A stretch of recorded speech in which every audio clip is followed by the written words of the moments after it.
Live from parts unknown, you're listening to Simon Miller's Pro Wrestling Podcast, the only wrestling podcast on the planet, we think. Sit back, relax, prepare for positivity to run through your veins as Simon Miller gives you your weekly dose of powerful pro wrestling audio. It is Miller Time.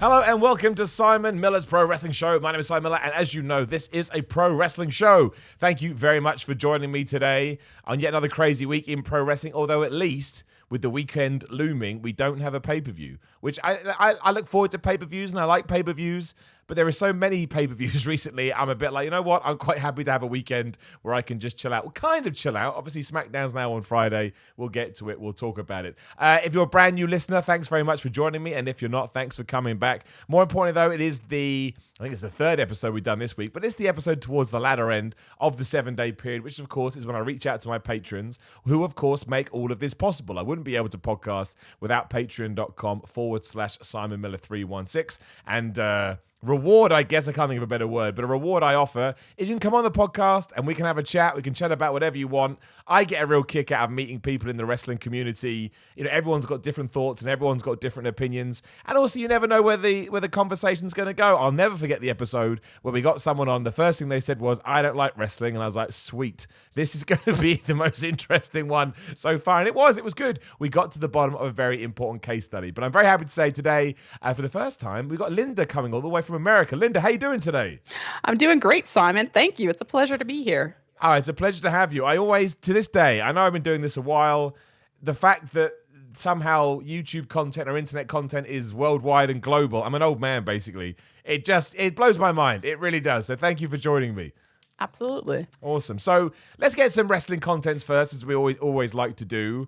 Hopefully you're not going to say what the other guy said. Hopefully you like wrestling. But yeah, tell me about your sort of wrestling journey, where it started, what you like about it now, what you don't like about it, AEW, New Japan, whatever you've got to sort of back it up. Sure. So I'll start from the beginning. I can't even remember now when I started watching wrestling. I was a small child. And absolutely loved it. I started back when, Hulk Hogan was all the rage. So that was a while ago. You and me both. I understand.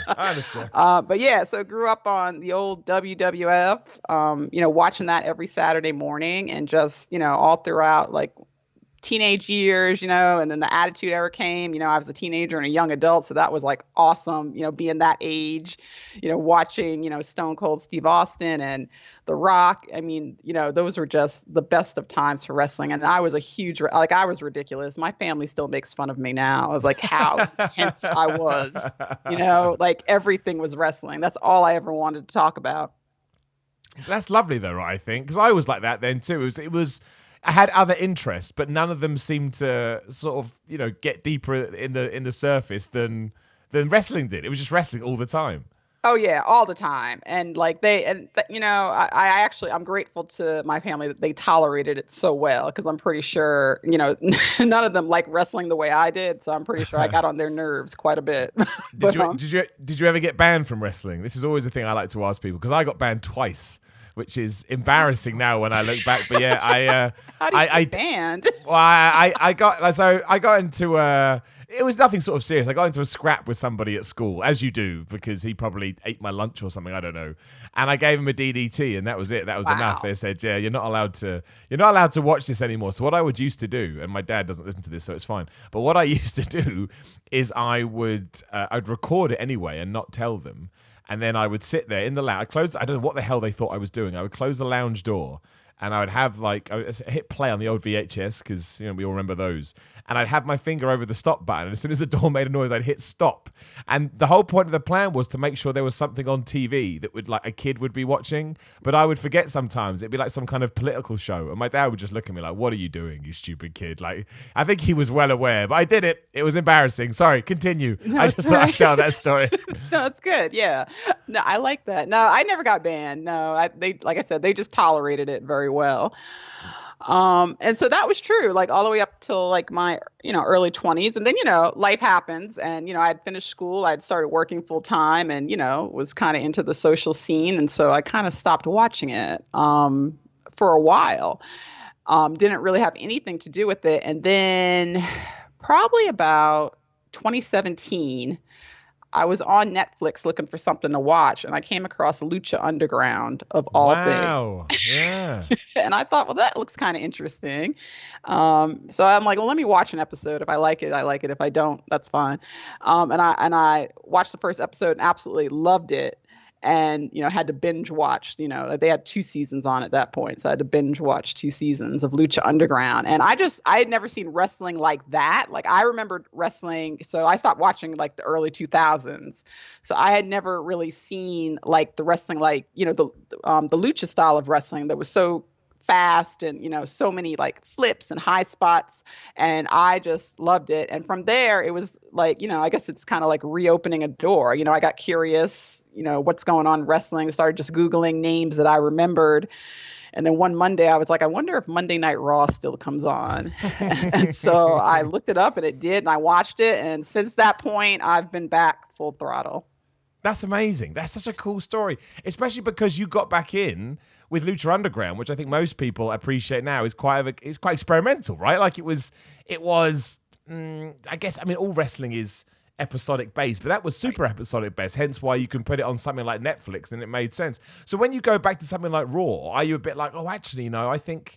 Because, if I hadn't watched wrestling for that long and then I saw Lucha Underground, I think my first thought would be, oh, wow, wrestling's evolved.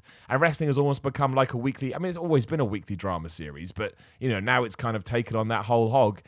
And then, I like Raw, but I understand the criticisms people have. If I then went to Raw, I may be like, oh, wait, Raw's exactly the same. It hasn't changed at all. Did you have that or no? I will say that I still, like, if you ask me which one I enjoyed better, I would probably say, especially at that point, Lucha Underground. It was just more exciting, and I think it was more, like you said, it's very episodic. I liked how they did, like, the little vignettes in between the matches. Like, that was interesting to me. I just like that form of storytelling, that it wasn't always wrestling, and Raw clearly is not that. So yeah, but Raw, but it was still exciting for me to go back because a lot of it was familiar. Obviously the names had changed. I really enjoyed what had happened with the women because when I stopped watching, there was no such thing as, like, they didn't consider the female wrestlers as athletes. They didn't treat them as on par with the men, and so to see that change, that was really exciting to me too. Oh, yeah, of course, yeah, because, the one thing, and we still talk about it today, is, women in the Attitude Era were treated as sex symbols, basically. There's no point pretending otherwise. That's what they were there to do. WWE were desperate to get teenage boys through the door, and they thought that would be a really good idea. I'm not saying it didn't work. I'm not saying that I must have been a weird kid, because even when I used to watch that back then, it's easy to say this now, but it really was true. I was like, this is not for me. I just want to see Stone Cold Steve Austin kick someone's ass. I want The Rock to be funny on the microphone. I don't need to see people wrestling in mud. And it was embarrassing as well, especially when my dad used to walk in. He'd be like, what is this? I'd be like, I don't know, Dad. No.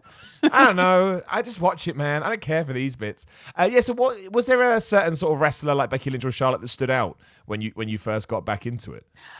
When I first got back into it, Becky wasn't, super big back then. Of course, no, you're right. She wouldn't have been. She wasn't. Yes, I don't even really think I saw much of her. But Charlotte definitely, because I knew Ric Flair, and I was a big Ric Flair fan. But the one I think who got me most was Sasha Banks. That's interesting, especially because at the moment, why so? She was just, I guess, the most interesting to me from a character. She seemed to have such an attitude, and she's so tiny but so explosive. Like I just like the whole, like, I guess her whole gimmick, the legit boss. Like, I just believe that. Yeah, no, I think that's fair. What did you go back and watch any of her NXT stuff, or did you just sort of take it as she was on the main roster? Not much, but I did see the match that they always say is like one of the best matches. It was her and Bayley in NXT. Yeah, I did go back and watch that, and that was a good match. People are right. Well, I just think, so the interesting thing now is obviously you get to experience it from a brand new perspective, because it's just the internet wrestling community. I get it, but constantly since she debuted on Raw, SmackDown, wherever she appeared, it was always like, oh, we need the boss character from NXT. She should be a heel, and we didn't do that until obviously she came back a few months ago. And now she's kind of been wrapped up in this whole Raw SmackDown brand split where the Becky Lynch feud needs to be done and so on and so forth. But Sasha Banks is a really interesting character because all wrestlers have fan bases around them that will protect them to some degree. But Sasha Banks sort of goes up another level. Like if you say anything bad about Sasha Banks, they'll come after you. I mean, Seth Rollins experienced that so much recently. He deleted his Twitter account for a week. He was like, I can't put up with that. And on one hand, obviously that's internet people going crazy. But on the other, it goes to show he certainly has something that inspires and motivates wrestling fans to be involved. So since you've come back and you've kind of seen her evolution, terrible term given what we're talking about, but you've seen her evolution. And of course, when she did just stay away for those few months post WrestleMania, yeah, I mean, how have you found the sort of shifting of that character? Because I really did think when she came back and went into that feud with Becky Lynch, I was like, this is kind of the character I've been waiting for. Oh, absolutely. Yeah, I've enjoyed it. I heard it too, like on the internet, that her heel character in NXT was better, or I guess more preferred than what she was doing since she had come to the main roster. I always saw Sasha Banks though as kind of a tweener for me, because she always, even though she was considered a face, she always kind of had that attitude, like, I'm untouchable, I'm better than all of you. So that always came across to me. So I never really saw, like, I didn't consider her like a strict, like, crowd pleasing baby face. So, but I like definitely that they're drawing out some of the more aggressive side of her now. And what would you do with her now as well? Because obviously she's on SmackDown, right? It's so hard to keep up with what the hell's happening. They broke it. They broke it within like a day of doing it. But if you had control of Sasha Banks, and I'm 99% sure, obviously Charlotte and Becky are on Raw, Bayley and Sasha are on SmackDown. Obviously, you can't turn Bayley back now. I really like Bayley's heel turn, by the way. I like the look. I think I think we could have done more with her as a babyface, but we haven't. So what? But I really like it. Like I think it's I just do. I think there's something to that. And as we just touched upon, I think Sasha Banks is kind of finding her feet as well. But when you kind of look through that roster, I was like, I'll try and get up when I talk actually. But I was just, I don't know. What do we do with Sasha Banks? Like, do we just put them back in a tag team? But that seems a little bit silly if Bayley's the SmackDown Women's Champion. Yeah, I've typed in Sasha Banks. That's not what I want. SmackDown roster. I don't know. I was literally having this conversation with someone the other day in terms of they seem to have front-loaded Raw with all the, I wouldn't call it say the best women, but the women that have the most name value. And now I don't know what direction they're going to go in. Yeah, I'm with you. I could not tell you after the draft what they're going to do on SmackDown because with the exception of Sasha and Bayley, and I know they sent Nikki Cross and Alexa Bliss back there. Like, I don't know who the other women are that are on there right now, so I don't know. I don't know how up to date this is. Again, this is the internet, right? But apparently, it's Alexa Bliss, Bayley, Carmella, Dana Brooke, Ember Moon, Lacey Evans, Lana, Lana. Okay, well, we screwed her with. So sorry, Rusev, you don't get to be with your wife. That doesn't make any sense. Mandy Rose, Mickie James, Nikki Cross, Sasha Banks, Sonya Deville, Tamina. Okay, so there is actually stuff there. Alexa Bliss, Sasha Banks is a program. You could probably do something with Nikki Cross. I think it's going to be those four, isn't it? It's going to be Nikki Cross and Alexa Bliss mixed up with Bayley and Sasha Banks. Although I watched an interview with Becky the other day, and she said that she thinks the next breakout star is Sonya Deville. I totally agree with her. I said this on Ups and Downs. I don't know what it is. There's something very interesting about Sonya Deville, and I can't put my finger on it. I agree with that. I like Sonya a bit, but this is the issue with WWE is they really struggle to, I guess, bring up their next set of stars. They really seem to be focused on, their top four women, their top four men, and then everybody else, it's come as, get what you can get. So I agree, Sonya definitely has something. I think there's a few people on that roster that have something, and that if given the opportunity, they could really break out. But I don't know. I don't know that I like their chances in WWE to get that opportunity. Well, it's a flip of a coin. I mean, on that note, what do you... Since you've been back into it, and kind of based on your previous interactions with WWE, how are you finding things at the moment? Because we all know that wrestling Twitter, we'll call it, is opinionated. And a lot of what they say is true, like the Bray Wyatt stuff, for example, recently. I agreed with it. I wouldn't have gone about it in the way that some people did and, wish death on others. However, I can understand the frustration, but I always, and probably more for me, right? But I always hope that there's... what's the word I'm looking for? But it's sort of there's the light at the end of the tunnel, or we're about to make a change. How are you finding things at the moment? Because everybody's different. Everyone's got different opinions. And we have, I'd say now the draft is done. It's really on Friday where we settle into a new routine and we figure out what it's going to do on SmackDown and so on and so forth.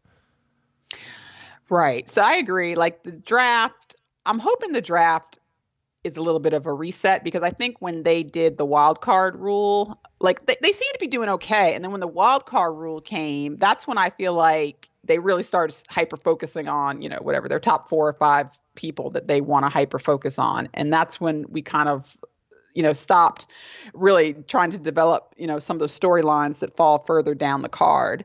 So I'm hoping now with the draft, and I'm hoping that WWE sticks to, everybody's on a brand now and they need to stay on that brand. I don't know that I really 100% trust that, but that's what they said. So I'm hoping maybe there's more of an opportunity, to get some of those smaller storylines going, and to bring up, whoever the next stars are going to be in the next, few years. I think WWE's fine. I'm kind of with you. I'm going to watch it regardless. So I stay out of all of those, this is what's wrong with WWE and whatnot. It's not, there are definitely moments when I've watched Raw or SmackDown and I've, it's not the most exciting thing I've seen recently.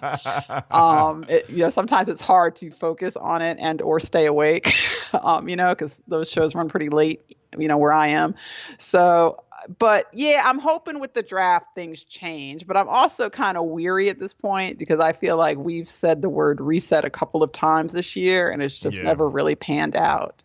No, I agree with you. I agree. That's my big thing. I don't know where I don't know what the direction is at the moment. And usually I'm not saying I'm a super savvy wrestling fan, but sometimes I can work it out and I get quite excited. But again, I don't want to go over stuff we've talked about a lot. But the Bray Wyatt feud, for example, I don't know what we do.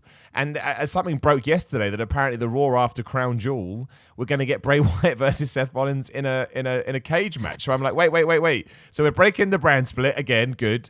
And that means probably we're going to get some screwy finish at Crown Jewel, which is great for me because I make content about this. That just gives me ammunition for days. But I understand the fallout that it's going to have. And then what do you do? What do you do in that cage match? And I think it's those kind of things that confuse me, which is actually why we said this on the show we did yesterday. That's why I think I kind of am more excited about excited is probably not the right word. Intrigued about SmackDown, because SmackDown to me is a bit like an open book. As we just said, Sasha, no program. Bayley had a program, but Charlotte's gone to Raw. What's Roman Reigns going to do? What's Daniel Bryan's going to do? Harper and Rowan have split up, so that's done. Haven't really seen much of Roman recently, other than him getting drafted. Shinsuke Nakamura and Sami Zayn are a team, but they don't really have anybody, sort of specific. And that it does excite me a little bit. But I totally agree with you where. How many times have we said reset? I mean, we were saying reset in December when the McMahons came out and went, "Oh, we're so sorry, we screwed up wrestling. We're gonna try and fix it." And then here we are going. And I do think it's a great time. Well, that's not the right word. I think it's an exciting time to be. Well, it should be an exciting time to be a WWE fan, and you'll know this better than I. I mean, as I'm learning, the more it goes on, Fox is a massive deal. Like Fox is a really big deal. Yeah, and it doesn't necessarily translate as much over here, but we don't have Fox, right? So, but you can just tell from the way that people are reacting to it. Yeah, Fox is huge. I mean, I'm still surprised that they got that deal. Not in like a bad way, but I mean, that's a big thing to be on network television, they're not on cable. So basically everyone with a television set has access to that now. And I'll say that here, Fox has done an awesome job of cross-promoting WWE. Like, you really can't get away from WWE if you turn on Fox right now, because they've always got superstars popping up, even like on the local news. Like, they did like a little like commercial with like the local news guy here. I think it was Bobby Lashley was down here. And yes, I mean, Fox is really promoting it. It's not like they gave them the deal and were like, you're on your own, to bring viewers in. Fox is behind them right now. So it has been a big deal here. So that's why I feel like everything's set for them to really excel. It's just, can they do it? What is I mean, I'm not saying you're going to know this, but I'm trying to figure it out. What's a good number? Because obviously they dropped 1.1 million viewers in the second episode, which I'm guessing is not a good number. But if they consistently do like 3.2 or 3 million viewers, is that? I mean, I know it's a different question. You're not. By no means should you know about television deals just because you live out there. But again, with the BBC over here, there's kind of an idea of what your show at 7 p.m. on a Friday will do. It's just, it fits into a nice bubble where basically what happens is, it doesn't matter if you're a fan of what's on, some people are just always watching BBC at that time. Is that kind of a thing, or is it really going to be make or break by the content that WWE puts on? So I think that so they are on Fox, which is good. They're on Friday night, which is not great. That's not like Fridays are like people go out. Plus, Yeah. here in the States, Friday night is high school football, which depending on where you live in this country is a huge thing. Yeah. So I don't know. And television's different. Like back, when I was watching, back in the 90s or the early 2000s, like we had VCRs, but we didn't have DVRs. We didn't have on demand. It was like you had to be in front of the TV to watch that show. Now it's, you can record it, you can pull it up on YouTube. I don't know. It's the same. I always feel like that 3 million number is super high. I don't know that people watch television like that, especially the people like their main demographic. So like the younger people. I don't know that they watch television like that. No, I think you're right? Because again, I mean, that was the interesting thing is that you're probably going to get good attendance figures for SmackDown because people will be like, oh, yeah, let's go out to the wrestling. But then watching at home, people are like, I'll watch it tomorrow. And then they go, I'll watch it Sunday.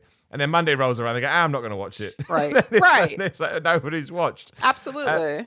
And I want people to watch. Like, I'm not one of these people that hopes that WWE just dies. I mean, I don't get that at all. Even if you hate WWE, if it dies, what are you going to moan about?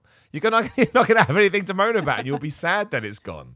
But I really do think, like, I sit down and again, for what I do, I kind of have to take these things in as much as I can. I am fascinated by the situation they find themselves in at the moment because it just seems so good on paper, and yet at the moment it's not sort of firing as they would have hoped. That's what it seems like to me. Who else is since you've been back has grabbed your attention though?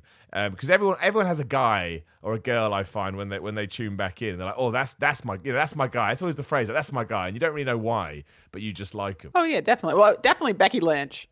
After she did her, I guess her character revamp last year. I mean, definitely, I'm a huge Becky Lynch fan now. I think for the men, Daniel Bryan has always like impressed me, especially after he turned too. Like that his heel turn with the whole, he was an environmentalist and like the promos he was cutting, those were the best promos because everything he said was correct, but the way he said it, he came off as such a jerk that you had to be mad. But if you really listen to his promos, you're like, but he's telling the truth. So those were some really good promos. Who else do I like? I don't know. I just like, there's no one in the roster that I'm like super like, wow, I have to turn in and watch, this person every week, except maybe for Becky.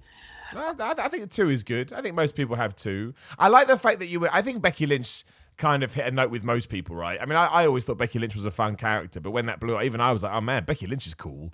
Like, it just worked. But I love the fact that Daniel Bryan grabbed your attention as well, because I think that kind of sums him up as a person. I don't know anyone that doesn't like Daniel Bryan. Like, even my old school wrestling fans that are all, big guys and used to Hulk Hogan and everything like that, even they, as soon as they saw Daniel Bryan, were just like, I just like this guy. Yeah. And I find it amazing that, he came back from basically a life-threatening injury, and he guess he has to go heel because WWE treated him so funny. Because I do as well. Like, I think Daniel Bryan just comes across, even when he's doing his character stuff, he still just comes across as the loveliest man ever.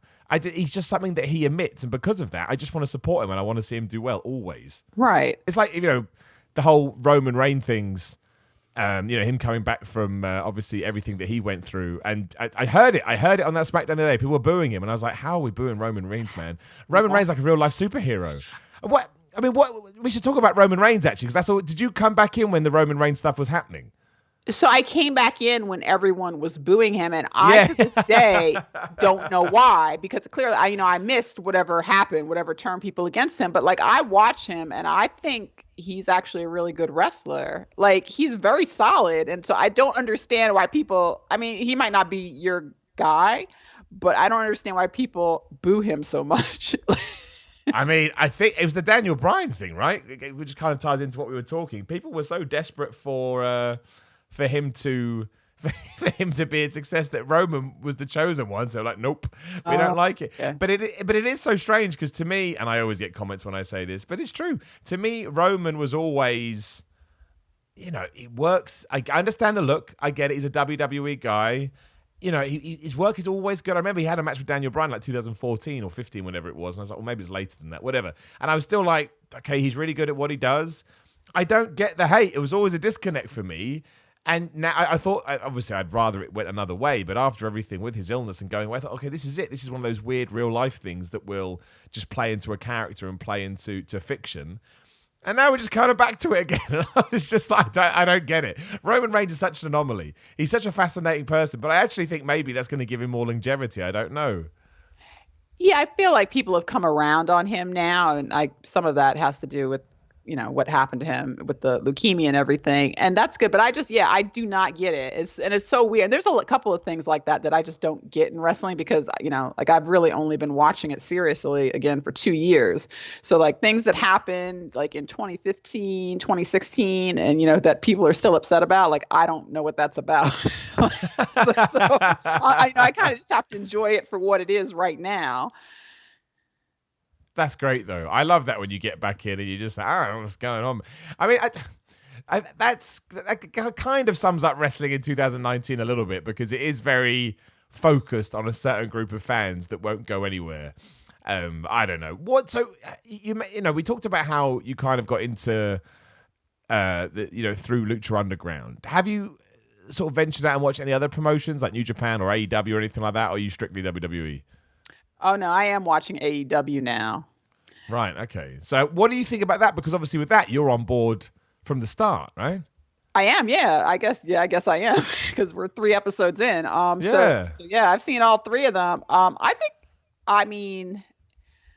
think it's great. Like I get excited on Wednesday nights to watch AEW, which is a feeling that maybe I have not had as much for the WWE product in the last few months.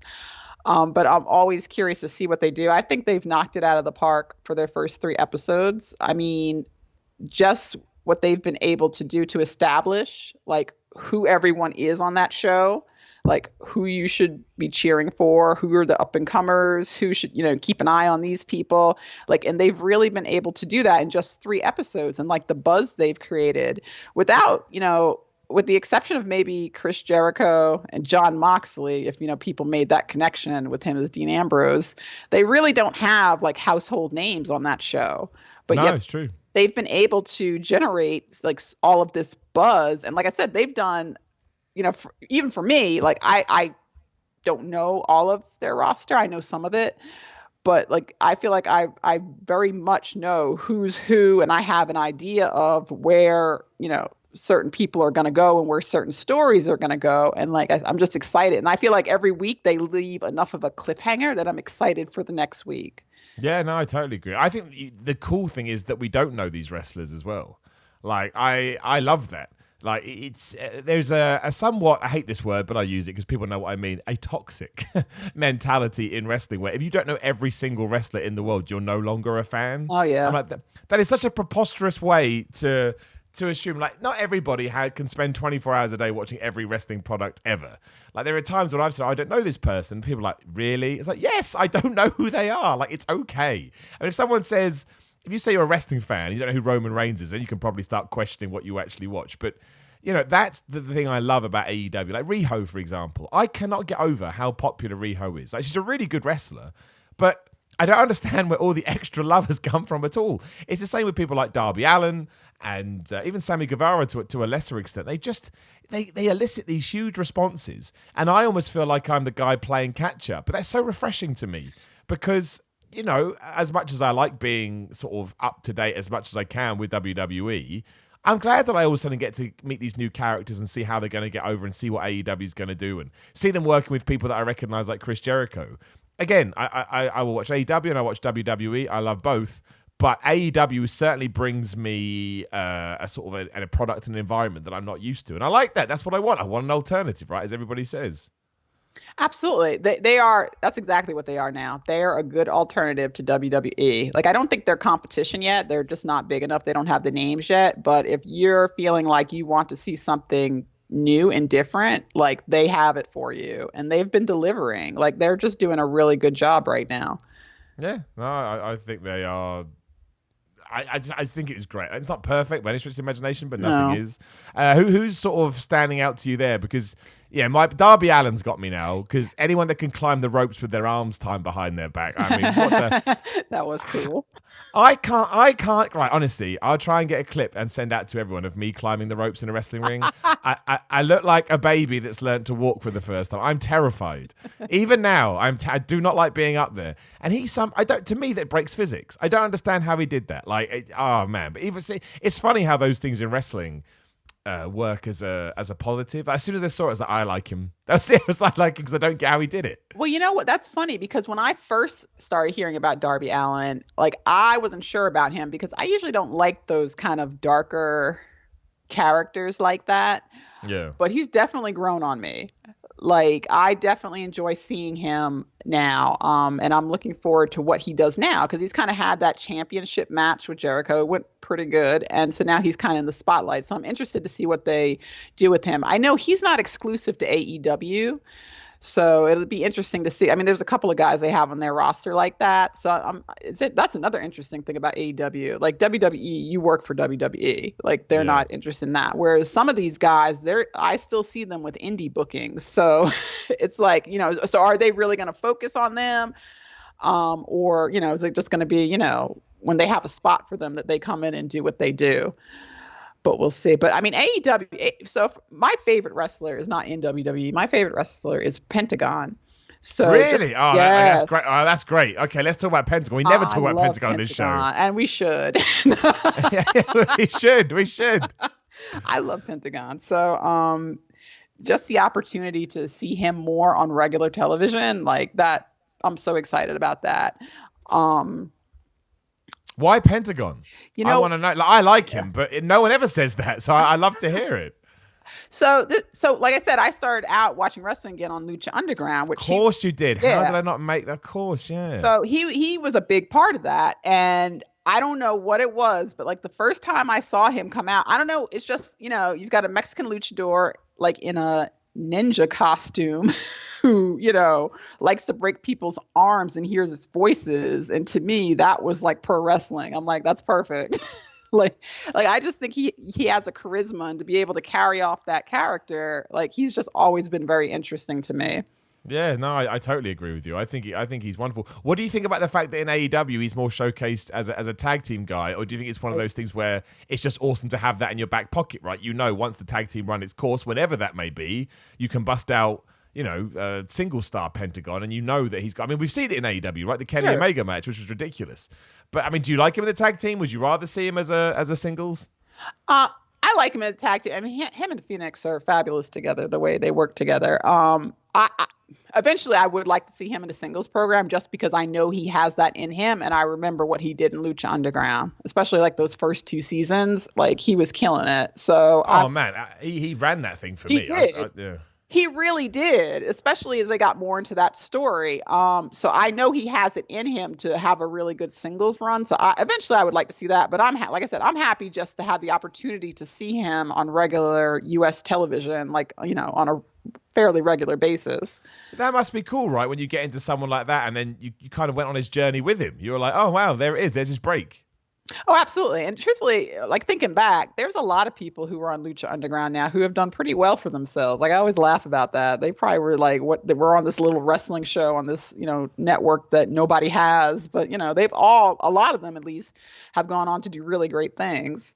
No, it's true. I mean, they really have. I mean, Ricochet smashing it in WWE. Who else was there? John Morrison was there for a while. Yes. Eva Lise was there. I can't remember any of the characters' names, but I vaguely remember all of this. Yeah, Eva Lise, Jack Evans, and Angelico were there. They're with AEW now. Yeah, of course they Jack were. Jack Evans is still running his mouth, so that's fabulous too. I always thought that was funny too. He just talks through his whole match. He does.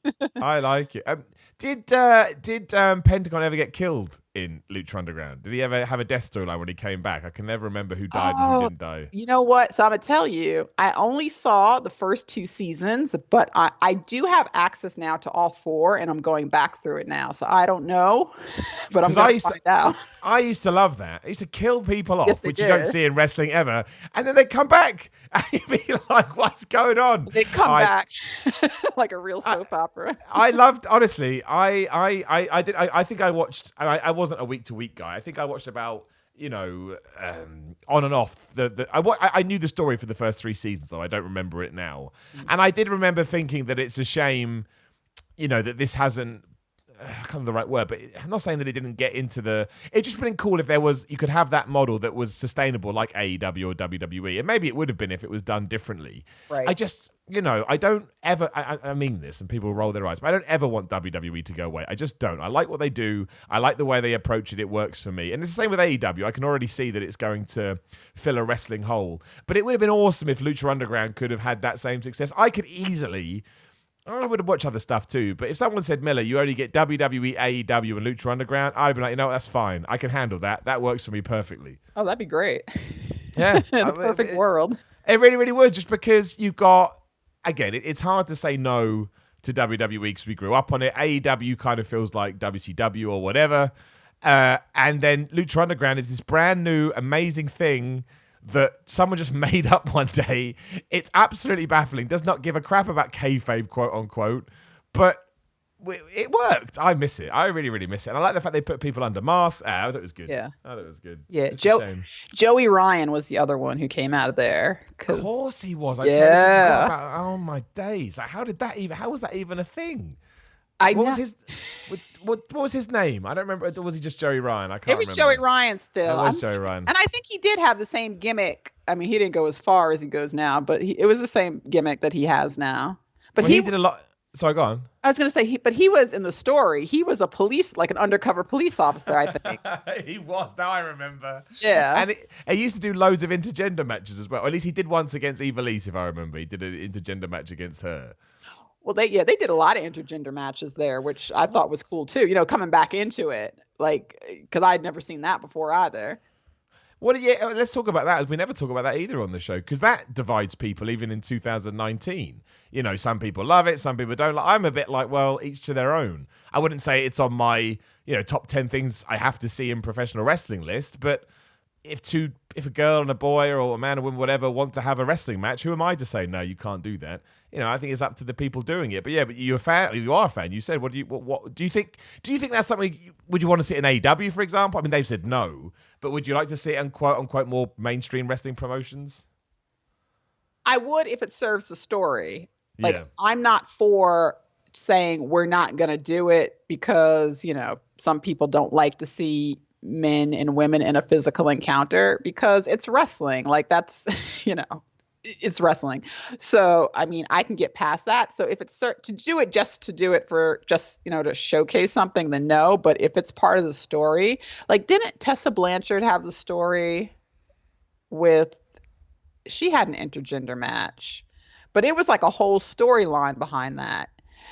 And so that I'm fine with, so yeah, I mean, one of the things like that bothers me a little bit about wrestling, especially now, is because there are such good female athletes and such good female wrestlers now, but we always seem to segregate them. It's like the men have storylines with the men and the women have storylines with the women. And I just feel like, if we're all on par now, then they should be a little bit more integrated. Like, if you have a group like the Inner Circle, like, why wouldn't you want, whoever the top female heel is to be part of that, and to have beef with whoever the top, female face is? That's just an example, but I just don't understand the segregation, because that doesn't happen in real life. If I go to work, I work with men and women.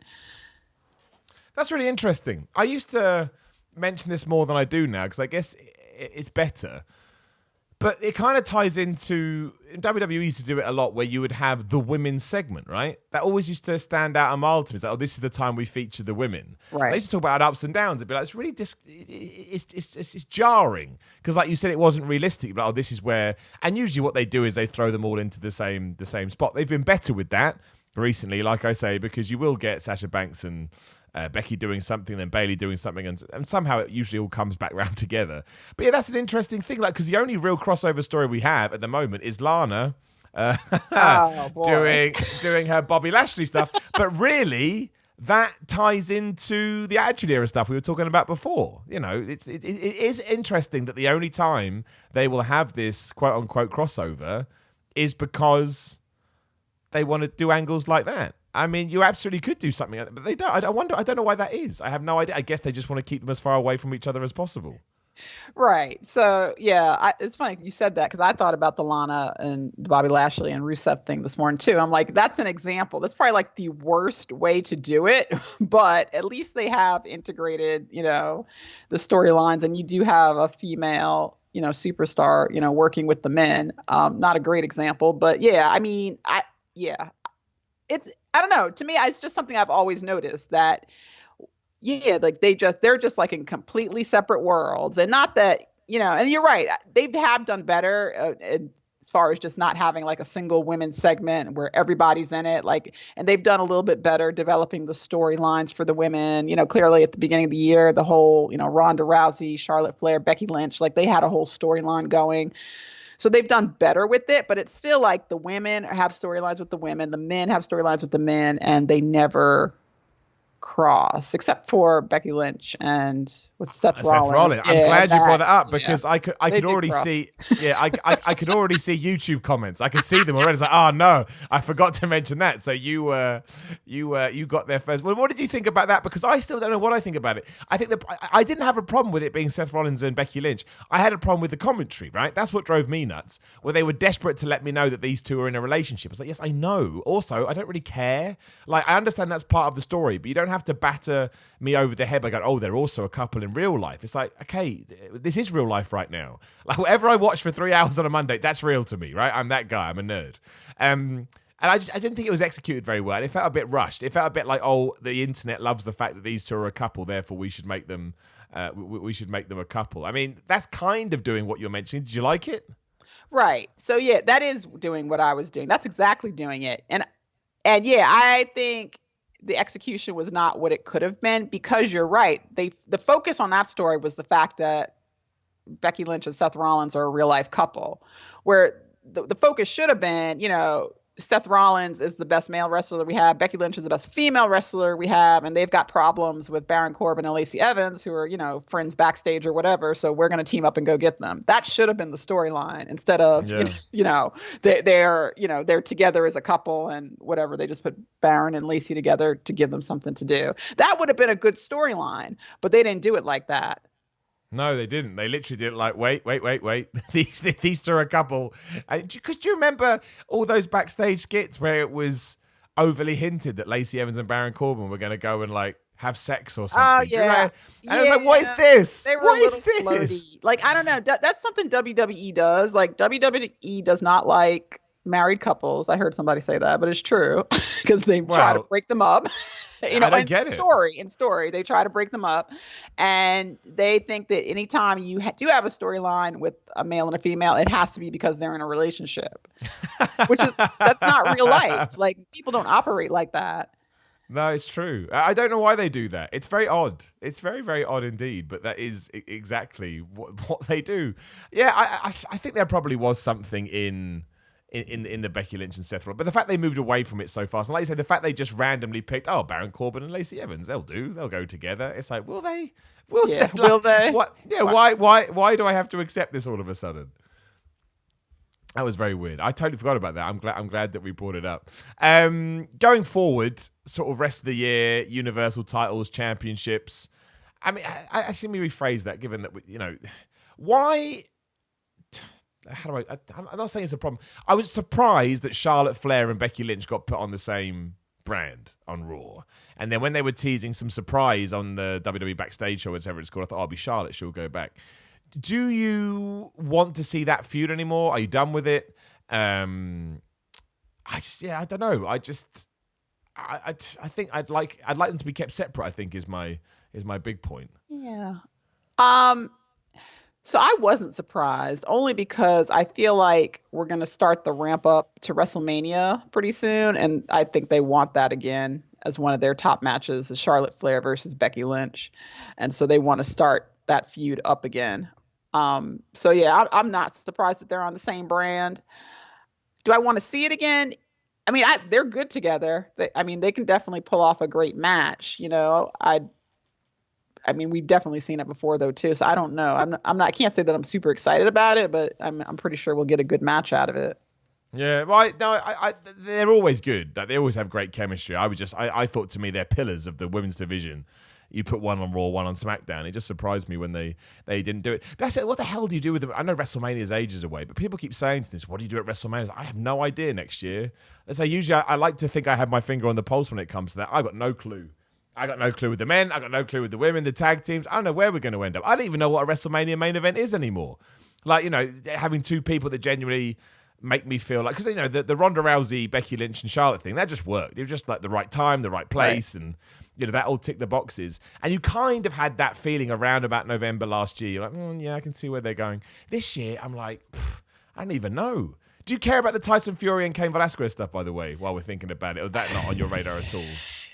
It's not on my radar. I didn't even know who Tyson Fury was. Of course not. He's only big over here. He's UK famous. He's not world famous. Yeah, he was tall, so I thought he was in the NBA, and then I was like, no, that's not him. So, yes, I know. I kind of liked what they did on Raw with him and Braun. Like, actually, yeah, I thought it was all right. Yeah. Yeah, I thought they pulled that off pretty good. But I can't say that I'm super excited about it. And the Cade, I'm not an MMA person, so I mean, I know they showed the footage, but I don't get the whole him and Brock Lesnar, whatever beef they had 10 years ago.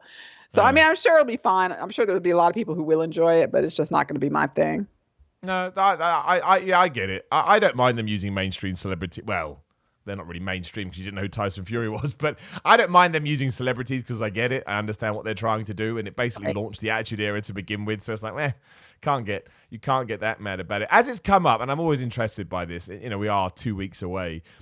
Do you watch the Saudi Arabia shows, or do you just find it deplorable? Because of course, again, I don't want to sound condescending or anything, but I mean, work aside, which I have to watch them for, it is quite difficult to watch it with the human rights issues and obviously the fact that women can't appear. I mean, that's so archaic. It's like, But obviously for you, that's a step closer because you are you are a woman. Does that just make you go, you know what, I don't want to deal with this in any sense? A little bit. I mean, I don't love the deal that they have. I don't love that they do shows there because of all the reasons that you stated. But they're going to do shows there. I mean, they made the deal with them. So, I don't fault people who do watch it. It's not my favorite thing to watch. And also here it comes on like in the afternoon. So I'm usually still at work. So, I mean, I couldn't watch it anyway. So that's kind of how I get out of it. Like, I just can't watch it. So, yes, I don't think I've seen too many of those going forward. And plus, what really bothers me is they're, like everybody says, they're glorified house shows. But I think it also messes up the rhythm of the storylines that WWE tells because, when they should be prepping for whatever the next pay-per-view is, they kind of get sidetracked a little bit by getting their Saudi Arabia show together. And I totally agree with that. Yeah, and I think that bothers me more than anything, that they're just going to lose whatever momentum they had to build. I don't even know the next, is it Survivor Series already?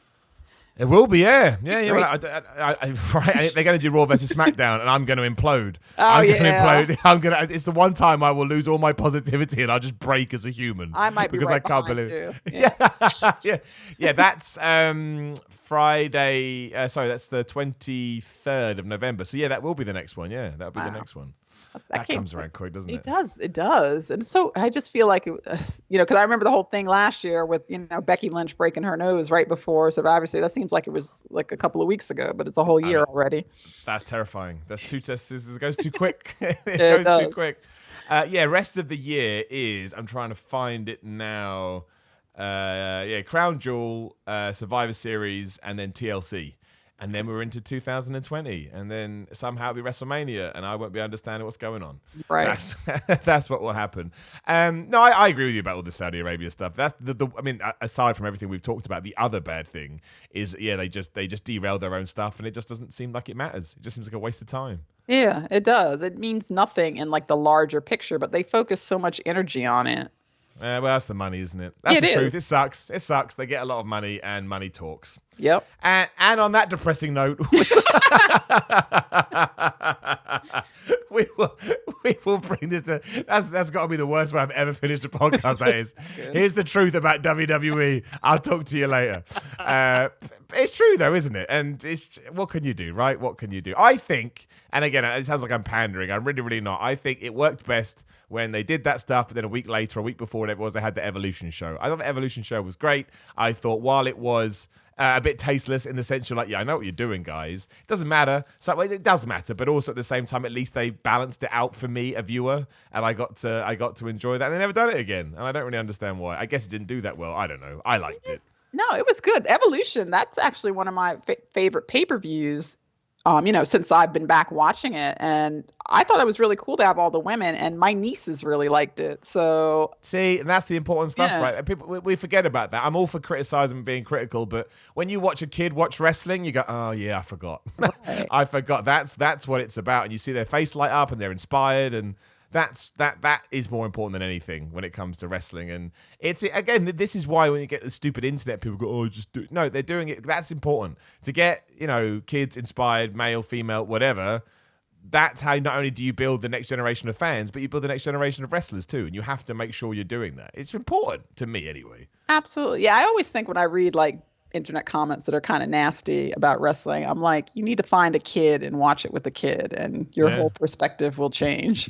It really will. It really will. They love Roman Reigns. They love all this stuff they're meant to love, and it's just nice. It's just nice. No, yeah. I agree. There we go. We ended on a nice note. You see, we saved it. We did. We saved it. Always talk about kids in wrestling, and you'll end on a nice note, because kids just love wrestling. They don't judge in any sense whatsoever. Linda, thank you so much for joining me. I really appreciate it. That was a really fun chat. Thank you. Oh, thank you. It was awesome. Thank you. You're very welcome. And again, I should say thank you to all patrons as well. I can't do this without you, so thank you so much. If you'd like to come aboard, it's just patreon.com/Simon316. There's a bunch of rewards on there.